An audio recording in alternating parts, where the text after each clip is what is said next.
শুধু একবার কাউকে পাঠান, অনেক মানুষ এসব গুনাহ করা থেকে বেঁচে যাবে। একা আছেন, আল্লাহকে স্মরণ করুন। কষ্টে আছেন, মোহাম্মদ ও আলে মুহাম্মদের উপর দরুদ পড়ুন। মন খারাপ থাকলে ইয়া হাইয়ু ইয়া কাইয়ুমও পড়ুন। টেনশনে থাকলে ইয়া রাহিমও পড়ুন। ফ্রি থাকলে মেসেজটি ফরওয়ার্ড করুন, হে আল্লাহ, আমার উপর এবং তোমার নবীর উম্মতের সকল সদস্যদের উপর তোমার রহমত বর্ষণ করো, আমিন। তথ্য: আপনি কি জানেন পবিত্র কোরআন শুনলে ক্যান্সার হয় না? আর যদি ক্যান্সার সেল শরীরে থেকেও থাকে তাহলে তাও মারা যায়। দীর্ঘ সময় ধরে আল্লাহকে সেজদা দিলে জ্ঞান ও বুদ্ধিশক্তি বাড়ে। মাথা ব্যথার সমস্যা হয় না, চুল পড়া দূর হয়ে যায়। এই মেসেজটি ফরওয়ার্ড করতে শয়তান আপনাকে বাধা দিবে, কিন্তু আপনি এটা হতে দিবেন না। আর সব কন্ট্রাক্ট নাম্বারে সেন্ড করে দিন।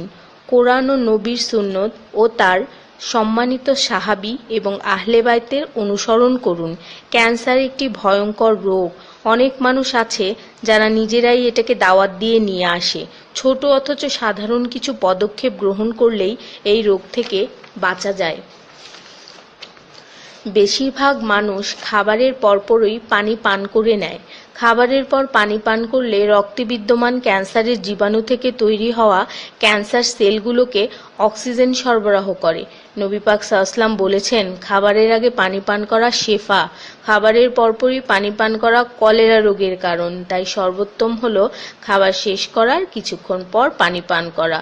তিনি আরও বলেছেন, 1 চিমটি লবণ খেয়ে খাবার শুরু করো আর 1 চিমটি লবণ দিয়ে খাবার শেষ করো। এ কথাগুলো তাদেরকেও জানিয়ে দিন যারা আপনার কাছে জীবনের চেয়েও প্রিয়।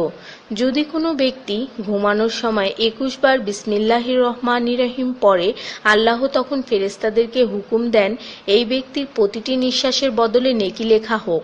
আপনার মোবাইলে যত নাম্বার সেভ করা আছে তাদের সবাইকে এটা ফরওয়ার্ড করুন, আর তখন দেখবেন কত মানুষ আপনার কারণে বিসমিল্লাহ পড়ছে। শেফা আর শেফা: রোজ একটা করে আপেল, নো ডক্টর। রোজ 4টা বাদাম, নো ক্যান্সার। রোজ একটা লেবু, নো ফ্যাট। রোজ 1 glass milk, no bones problem. রোজ 12 গ্লাস পানি, নো স্কিন প্রবলেম। রোজ 4টা খেজুর, নো উইকনেস। রোজ 5 ওয়াক্ত নামাজ, নো টেনশন। রোজ কোরআন অর্থসহ তেলাওয়াত, happy and happy. So don't stop forward please. স্কিনের জন্য অজুর পানি, হার্টের জন্য কোরআন তেলাওয়াত, স্বাস্থ্যের জন্য নামাজ, আর খুশি থাকার জন্য আল্লাহর জিকির করুন। জেনে রাখবেন, ভালো কথা প্রচার করা সৎকার সমতুল্য, সাথে 30 লাখ নেকি